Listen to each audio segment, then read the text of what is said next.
Anak ini berteriak seperti anjing kepada ayahnya. Ayahnya menyuruh anak bungsunya ini untuk minggir sebab dia akan membunuh semua anjing-anjing yang ada di dalam kandang ini. Sang ayah yang sakit jiwa dan mengkonsumsi narkoba ini juga membenci semuanya. Dia merasa semua hal adalah musuh di dunia ini. Semua anjing-anjing ini pun melakukan hal yang sama. Mereka menggonggong kepada ayah dan kakak Douglas. Salah satu anjing bahkan mencoba untuk menggigiti kawat ini hingga putus. Douglas tetap menggertak ayahnya yang sudah membawa senjata laras panjang ini. Anak ini tak takut sama sekali. Douglas tidak akan membiarkan ayahnya menyakiti anjing-anjing yang sudah dia anggap seperti keluarganya ini. Keadaan begitu rusuh, mereka semua panik saat semua orang berteriak, bahkan anjing-anjing ini pun ikut bersuara.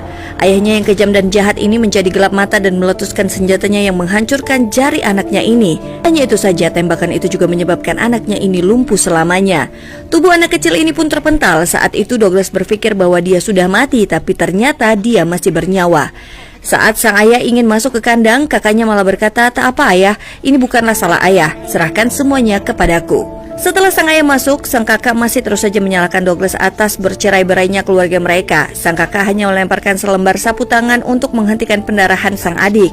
Douglas kemudian memasukkan jarinya yang putus itu ke dalam plastik. Dia menyeret tubuhnya untuk meraih majalah. Lalu dia menunjukkan kepada Moby, salah satu anjing yang paling pintar, gambar mobil polisi. Dia menyuruh anjingnya untuk membawa plastik berisikan potongan jarinya kepada polisi.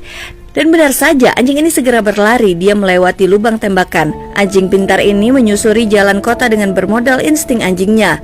Dengan kantong plastik penuh darah, dia mencari mobil polisi dan akhirnya bertemu. Dia naik ke atas mobil dan menjatuhkan kantong itu. Hingga polisi ini pun menyadari ada yang ingin disampaikan oleh sang anjing. Dengan dituntun oleh anjing ini, mobil polisi ini sampai di rumah Douglas. Polisi ini juga memanggil tim yang lainnya. Seorang polwan sangat terkejut melihat keadaan Douglas yang begitu miris, hidupnya seperti hewan di dalam kandang anjing. Polisi kemudian menangkap ayah dan kakaknya. Anak malang ini pun akhirnya bisa bebas dan kini dia menjadi seorang kriminal yang ditahan polisi. Douglas yang kini sudah dewasa kembali bercerita, ternyata di dalam tubuhnya bersarang peluru di tulang sumsumnya. Para dokter kala itu tidak mau mengambil resiko mengeluarkan sehingga Douglas tidak boleh memaksakan dirinya untuk berjalan. Sebab itu akan membahayakan tulang sumsumnya dan juga nyawanya. Sang ayah pun bunuh diri setelah 2 minggu di dalam penjara, sementara sang kakak bebas setelah menjalani hukuman selama 8 tahun penjara. Hari pertama sang kakak bebas adalah mimpi yang lebih buruk bagi sang kakak. Langkah pertamanya di dunia bebas langsung diikuti oleh anjing-anjing kesayangan Douglas.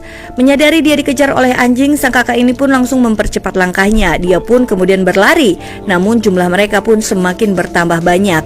Hingga akhirnya sang kakak pun berakhir menjadi santapan anjing-anjing Douglas. Ragam macam kehidupan pun membuat pria ini akhirnya memilih berpenampilan seperti wanita. Untuk apa?